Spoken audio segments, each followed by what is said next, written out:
Today's story is Our Vestry by Charles Dickens. First, let us consider a few points that will enrich the listening experience. Charles Dickens's Our Vestry is a satirical short novel, first published in 1850. It targets the petty bureaucracy and self-important pomposity of local government bodies in Victorian England, particularly vestries, parish assemblies responsible for local affairs. Written during a time when reform movements sought to modernize and rationalize municipal management, Dickens employs his signature wit and social critique to expose how local politics often mirror parliamentary excesses, but with less efficacy. The novel captures the absurdities of political bickering, factionalism, and resistance to public health measures, rendering a microcosm of broader English society. Now, let the story begin. We have the glorious privilege of being always in hot water, if we like. We are a shareholder in a great parochial British joint stock bank of Balderdash. We have a vestry in our borough, and can vote for a vestryman. Might even be a vestryman, mayhap, if we were inspired by a lofty and noble ambition. Which we are not. Our vestry is a deliberative assembly of the utmost dignity and importance. Like the Senate of ancient Rome, its awful gravity overpowers, or ought to overpower, barbarian visitors. It sits in the Capitol, we mean in the Capitol building erected for it, chiefly on Saturdays, and shakes the earth to its center with the echoes of its thundering eloquence in a Sunday paper. To get into this vestry in the eminent capacity of vestryman, gigantic efforts are made and Herculean exertions used. It is made manifest to the dullest capacity at every election that if we reject Snozzle, we are done for. And that if we fail to bring in Blunderboos at the top of the poll, we are unworthy of the dearest rights of Britons. Flaming placards are rife on all the dead walls in the borough. Public houses hang out banners. Hackney cabs burst into full-grown flowers of type. And everybody is, or should be, in a paroxysm of anxiety. At these momentous crises of the national fate, we are much assisted in our deliberations by two eminent volunteers, one of whom subscribes himself a fellow parishioner, the other a ratepayer. Who they are, or what they are, or where they are, nobody knows. But whatever one asserts, the other contradicts. They are both voluminous writers, inditing more epistles than Lord Chesterfield in a single week. And the greater part of their feelings are too big for utterance in anything less than capital letters. They require the additional aid of whole rows of notes of admiration, like balloons, to point their generous indignation, and they sometimes communicate a crushing severity to stars. As thus, Men of Moonymount. Is it, or is it not, a farce to saddle the parish with a debt of £2,745, 6 shillings? 9d. Yet claim to be a rigid economist? Is it, or is it not, a lie to state as a fact what is proved to be both a moral and a physical impossibility? Is it, or is it not, a seat to call £2,745, 6 shillings? 9d. Nothing. And nothing? Something? Do you or do you not want to represent you in the vestry? Your consideration of these questions is recommended to you by a fellow parishioner. It was to this important public document that one of our first orators, Mr. Mag, of Little Winkling Street, adverted when he opened the great debate of the 14th of November by saying, "Sir, I hold in my hand an anonymous slander." And when the interruption, with which he was at that point assailed by the opposite faction, gave rise to that memorable discussion on a point of order which will ever be remembered with interest by constitutional assemblies. In the animated debate to which we refer, no fewer than 37 gentlemen, many of them of great eminence, including Mr. Wigsby of Chumbledon Square, were seen upon their legs at one time.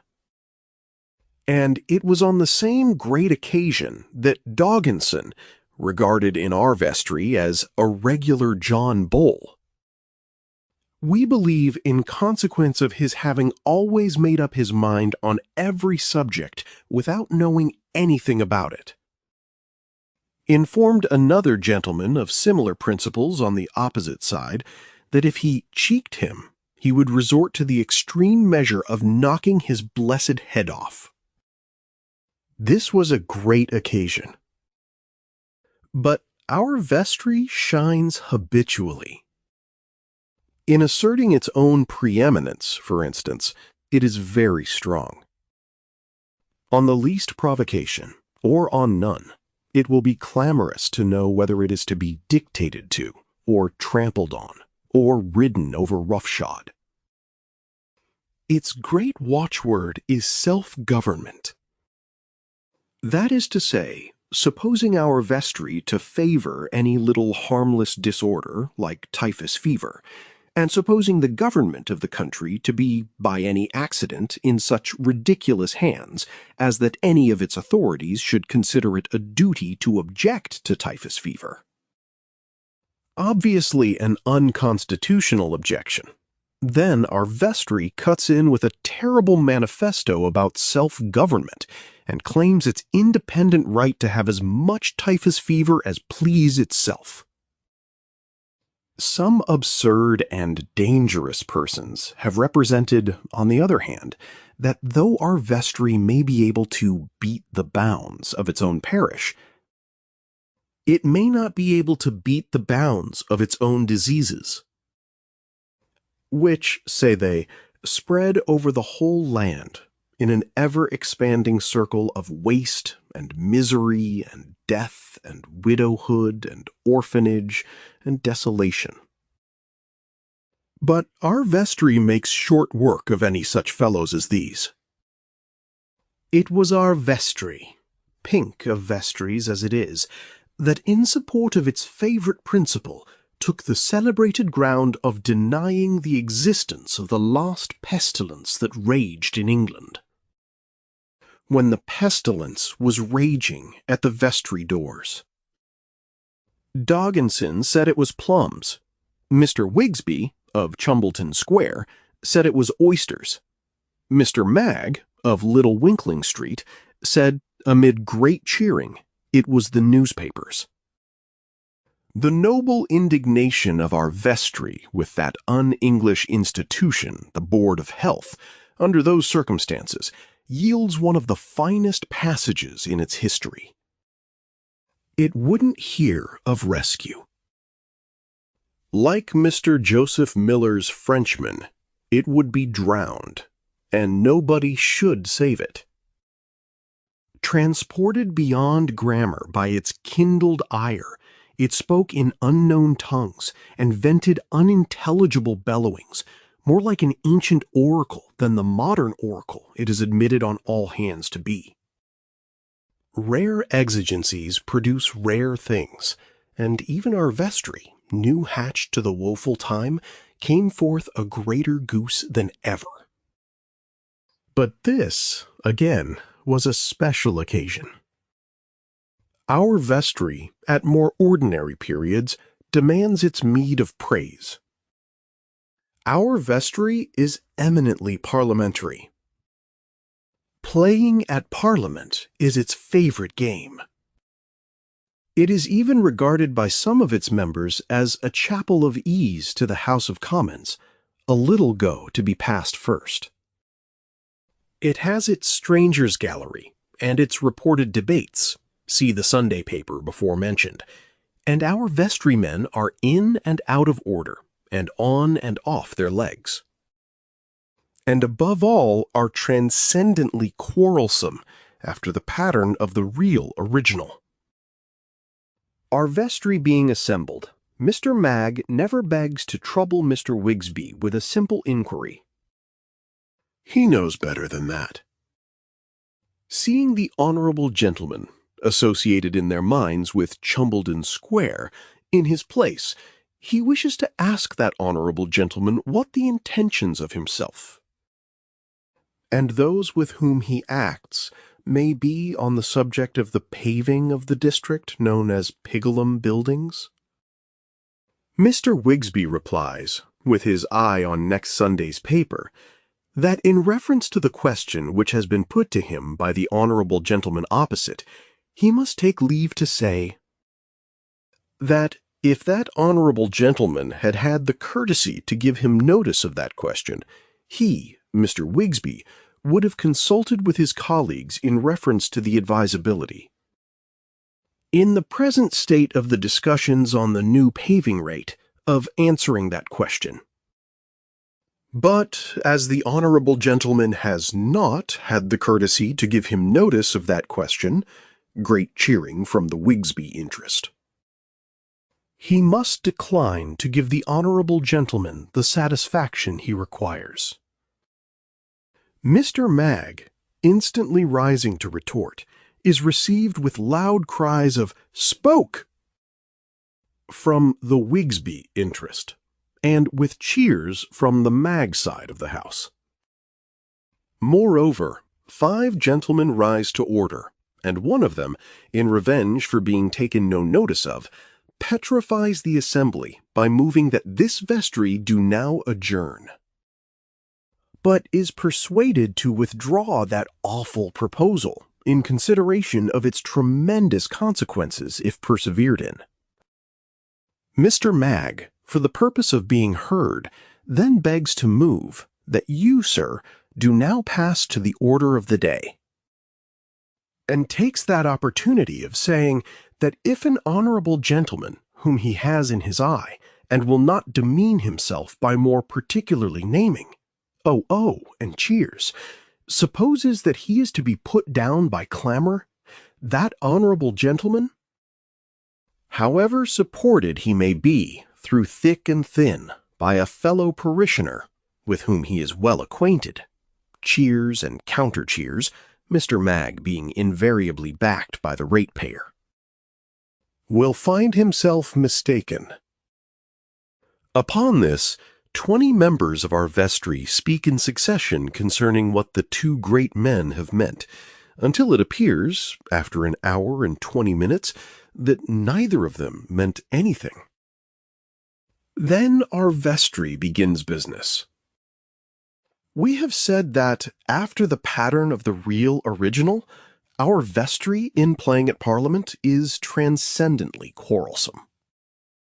It enjoys a personal altercation above all things. Perhaps the most redoubtable case of this kind we have ever had. Though we have had so many that it is difficult to decide, was that on which the last extreme solemnities passed between Mr. Tiddypot of Gumption House and Captain Banger of Wilderness Walk.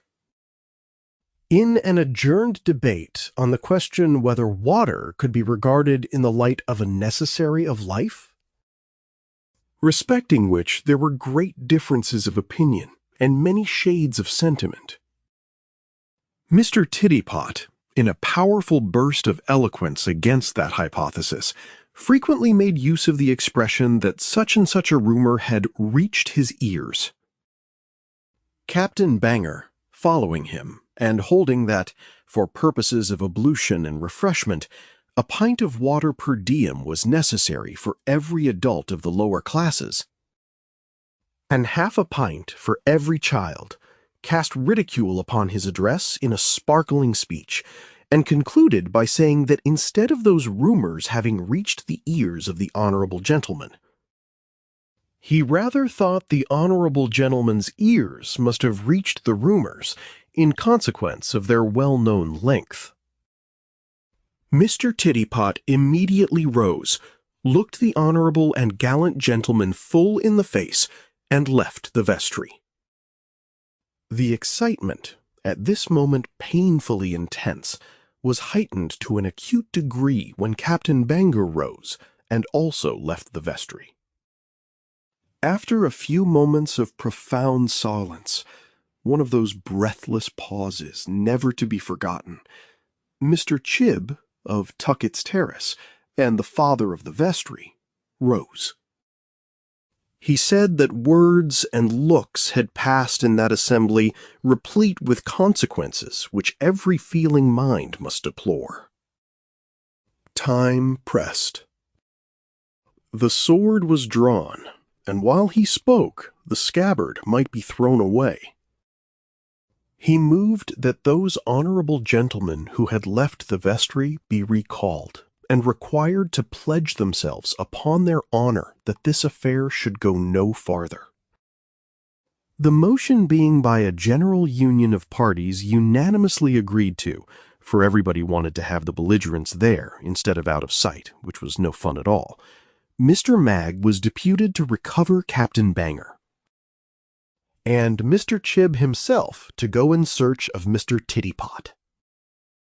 The captain was found in a conspicuous position, surveying the passing omnibuses from the top step of the front door immediately adjoining the beadle's box.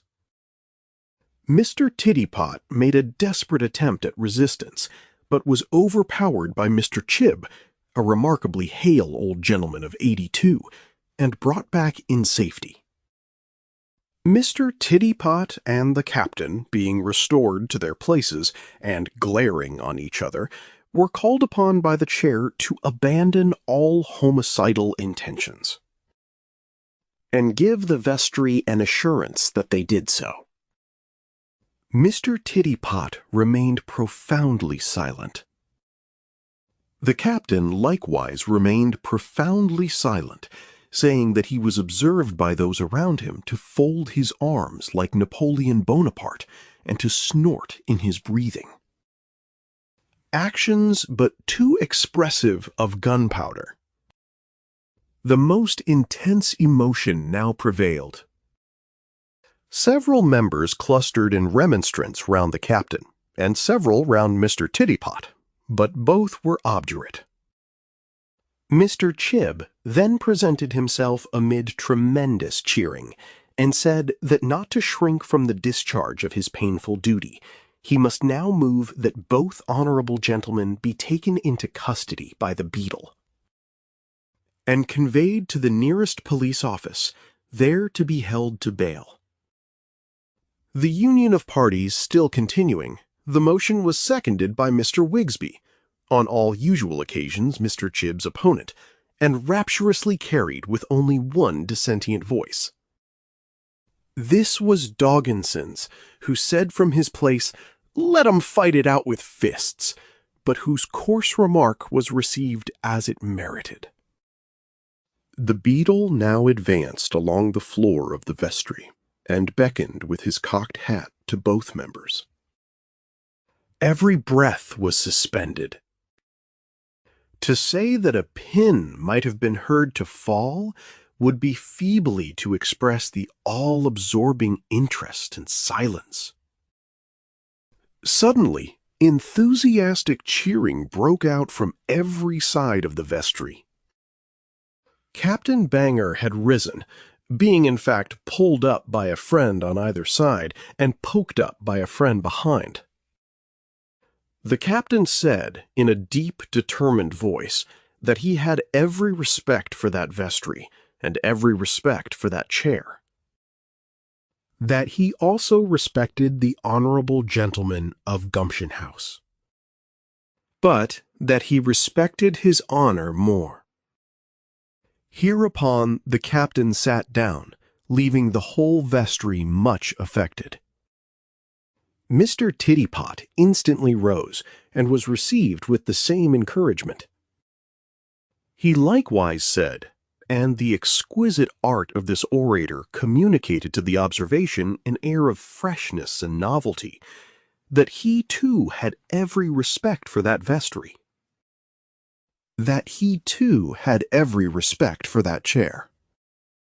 That he too respected the honorable and gallant gentleman of Wilderness Walk, but that he too respected his honor more.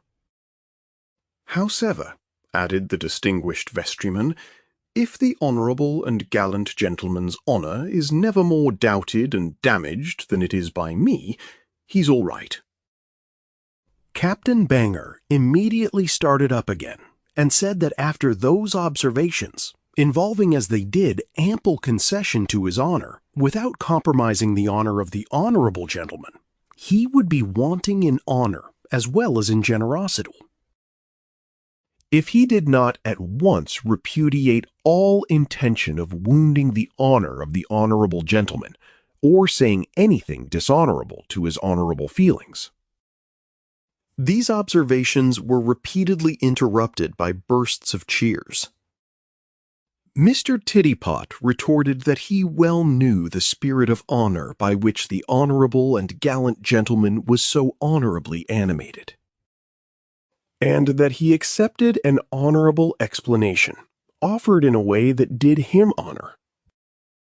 But he trusted that the vestry would consider that his, Mr. Tittypot's, honour had imperatively demanded of him that painful course which he had felt it due to his honour to adopt. The captain and Mr. Tittypot then touched their hats to one another across the vestry a great many times. And it is thought that these proceedings, reported to the extent of several columns in next Sunday's paper, will bring them in as churchwardens next year. All this was strictly after the pattern of the real original, and so are the whole of our vestry's proceedings. In all their debates, they are laudably imitative of the windy and wordy slang of the real original, and of nothing that is better in it.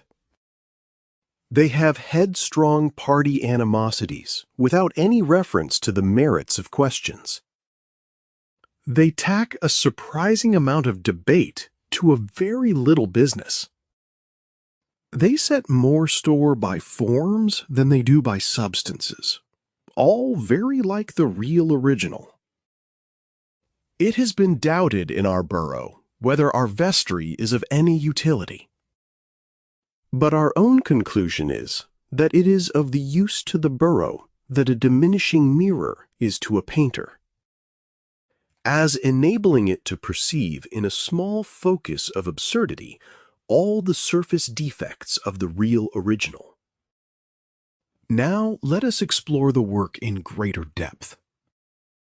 Charles Dickens's Our Vestry, a satirical piece nestled within his Sketches by Boz, 1836, serves as a trenchant critique of local government and civic responsibility in Victorian England, revealing Dickens's early preoccupation with social inequities and bureaucratic absurdities.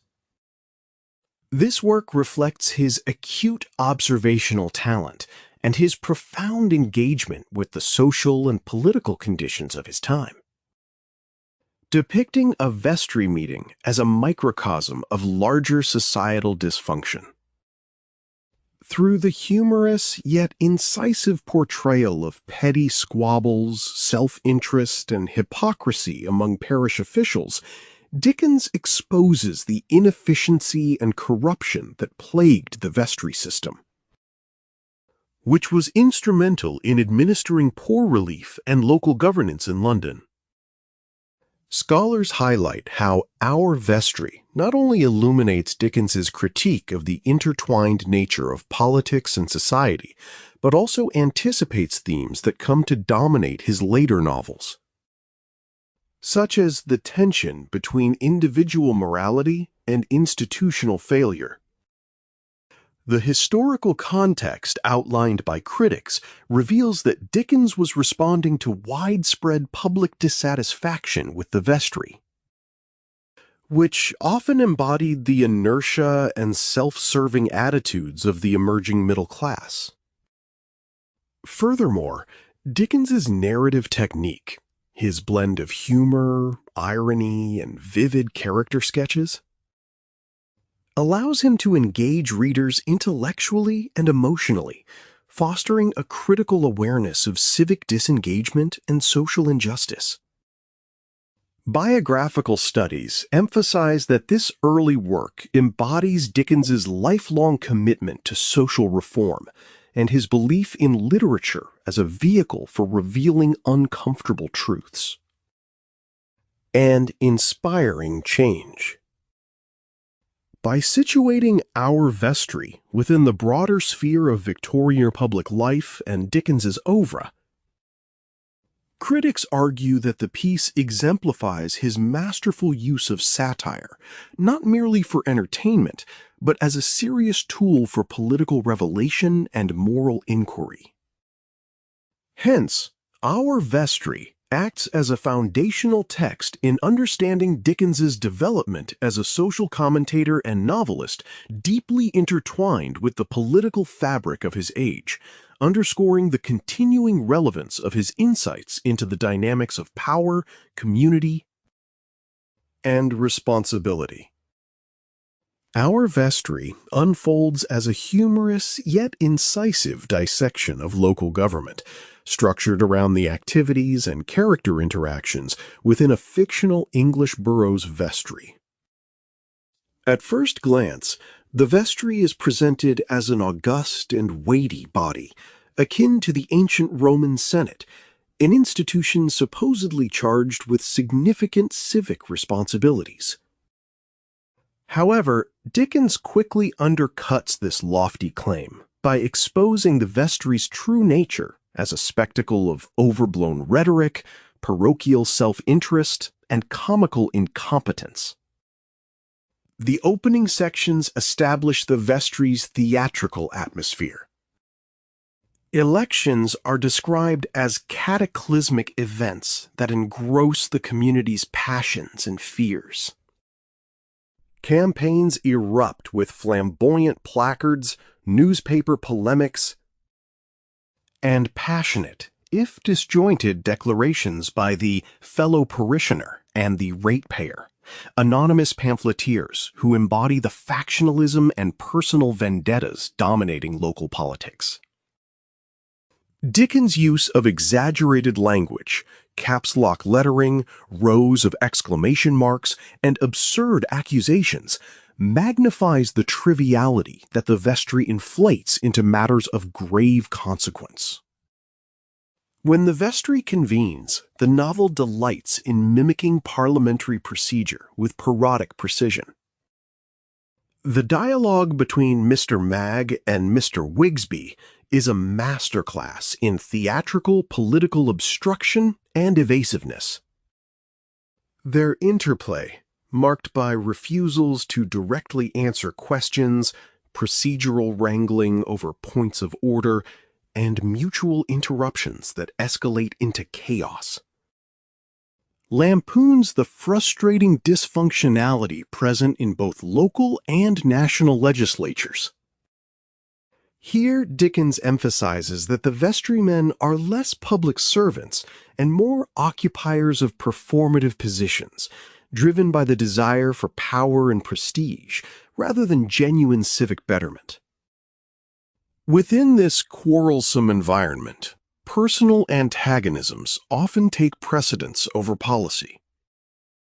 The explosive altercation between Mr. Tittypot and Captain Banger is a centerpiece episode, showcasing the surge of petty passions and fragility of honor that lead to near-violent conflict.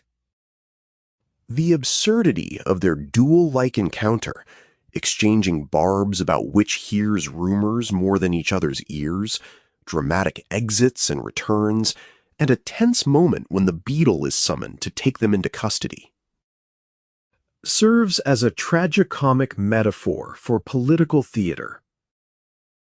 Yet the resolution, with mutual declarations of respecting the vestry and each other's honor, reveals the futility and performative nature of such disputes. It also hints at the cyclical rituals of rivalry and reconciliation that enable status quo politics to persist. Dickens's treatment of public health, especially the vestry's denial of a pestilence at its very doors, underscores a grave societal critique beneath the comedy. The vestry's obstinate insistence on self-government includes an irresponsible refusal to acknowledge or address a deadly epidemic. Reflecting real historical tensions between local authority and national public health initiatives. The vestryman's dismissive claims that the pestilence is plums, oysters, or merely unfavorable press coverage mock the denialism that allows preventable human suffering to continue. This episode dramatically illustrates the dangers of egoism and parochialism in governance, where self-interest obstructs the common good. Throughout the novel, Dickens' narrative voice interweaves irony, vivid caricature, and satirical exaggeration. The tone is at times contemptuous, yet it remains imbued with a fondness for the flawed humanity of the participants.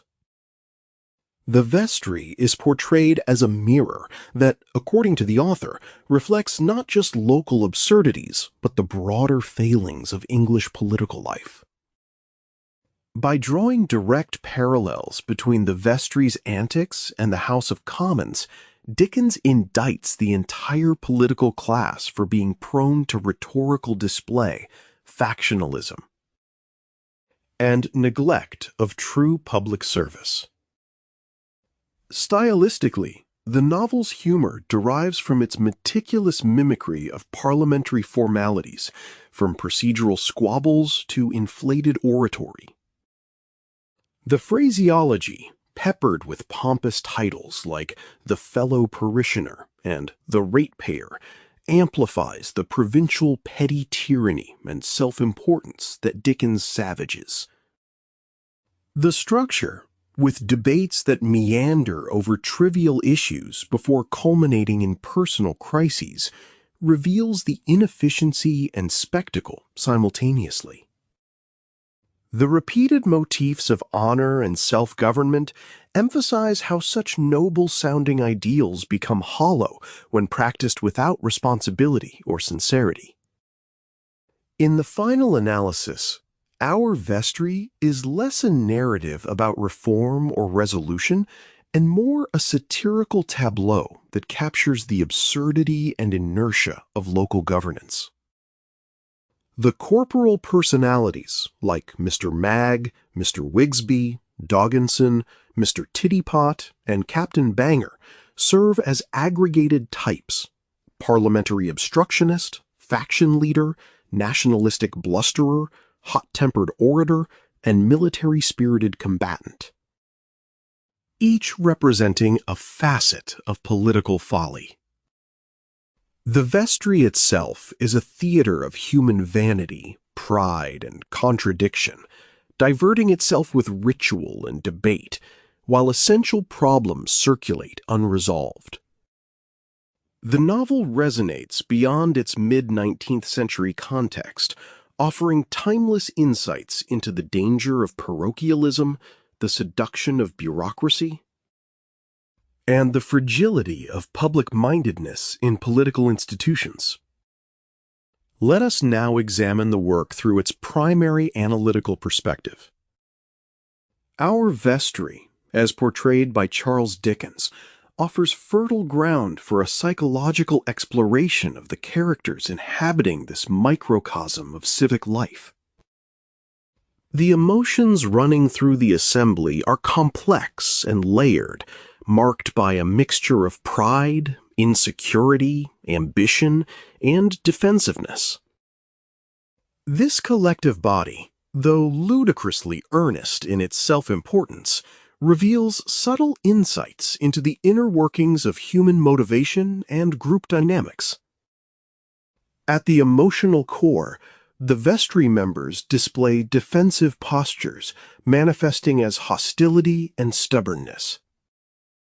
Their fierce quarrelsomeness and blind adherence to formalities, despite often addressing trivial matters, underscore deep psychological wounds related to a need for control and recognition.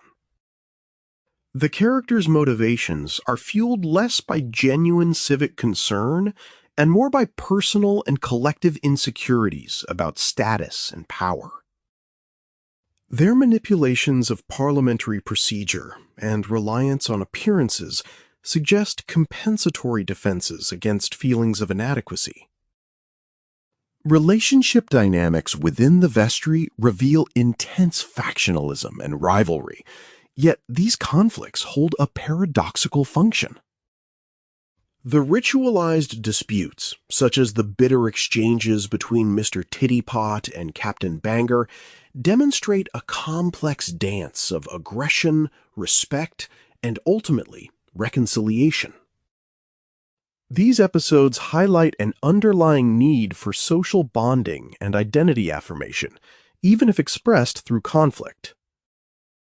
The symbolic gestures of touching hats and the promise of future office signal the restoration of harmony, suggesting psychological closure and mutual recognition as mechanisms to manage interpersonal threats. The characters' inner lives are marked by an oscillation between grandiosity and vulnerability. The vestry's adopted mantle of parliamentary grandeur serves as a projection of collective self-worth, aiming to mask doubts and anxieties about their real effectiveness or social relevance. The personas of Mr. Mag, Mr. Wigsby, and Dogginson illustrate archetypes of the power-hungry or emotionally rigid politician whose outer bluster conceals inner fragility and fear of loss. Loss of influence, respect, or even social belonging. Changes in the characters over the course of the events are subtle yet psychologically significant. The final reconciliation between the belligerents hints at a catharsis, albeit temporary, where honor and civility offer a fragile peace amid ongoing competition. The vestry as a whole remains an arena where psychological defenses are constantly negotiated, but never fully dissolved. The periodic eruptions of outrage and folly underscore how these characters cling to their roles as a defense against meaninglessness and social impotence. In summary, Dickens' Our Vestry cleverly dissects the interplay of ego, anxiety, and social identity within a petty yet passionately contested public forum. The vivid portrayals illuminate how wounded individuals create elaborate social rituals as both armor and stage for performance. The characters' motivations and emotional wounds drive a cyclical narrative of conflict and reconciliation that speaks poignantly to the human struggle for recognition and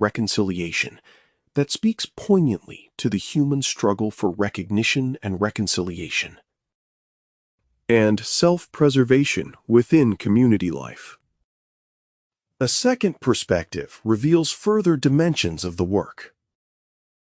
Charles Dickens situates Our Vestry within the historical context of 19th century England, a period marked by transformative, social, political, and economic forces. This historical setting shapes the characters and events in crucial ways, reflecting growing tensions between traditional local governance structures and modern, evolving democratic ideals. The vestry, as an institution, epitomizes the parochial self-government typical of Victorian English boroughs, which were often riddled with inefficiency, factional disputes, and parochial arrogance. Dickens' depiction captures both the material conditions and the political culture of the era. Where local bodies struggled with limited resources amid rising demands from an increasingly politically conscious populace. The financial concerns, such as the absurdly itemized debt and ratepayer anxieties, ground the narrative in real economic pressures faced by ordinary citizens in a changing society. Moreover, the vestry's self-important grilling of mundane issues and the theatricality of its debates mirror broader social transformations confronting Victorian England. As industrialization advanced and urban populations grew, the political landscape diversified, bringing with it more complex governance challenges and the push for reform. Dickens highlights how local governing bodies often resisted external intervention, insisting on self-government in ways that bordered on obstinate traditionalism. Even when public health and welfare, such as in the case of the typhus epidemic, called for cooperative action, the characters function as representatives of conflicting social interests and attitudes prevalent at the time. Dogginson's coarse individualism and defiance of order reflect a strand of English nationalism resistant to change. While the more bureaucratic figures, like Mr. Wigsby and Mr. Finally, here are several companion works worth reading. Readers interested in Our Vestry will find enriching parallels in other Dickens works and Victorian novels that explore similar themes of local politics, social identity, and the interplay between individual psychology and historical change. Bleak House is a natural companion, with its intricate depiction of bureaucratic inertia, legal tedium, and the corrosive effects of institutional dysfunction on individuals and communities. Like Our Vestry, it combines sharp social critique with rich psychological insight into characters navigating flawed systems. Another apt recommendation is Anthony Trollope's The Warden, which delves into the intricacies of parochial church politics, moral dilemmas, and the clash between old privileges and emerging social expectations. Trollope's attentive portrayal of characters trapped by social roles and conventions complements Dickens' satirical yet empathetic approach to the vestry's foibles.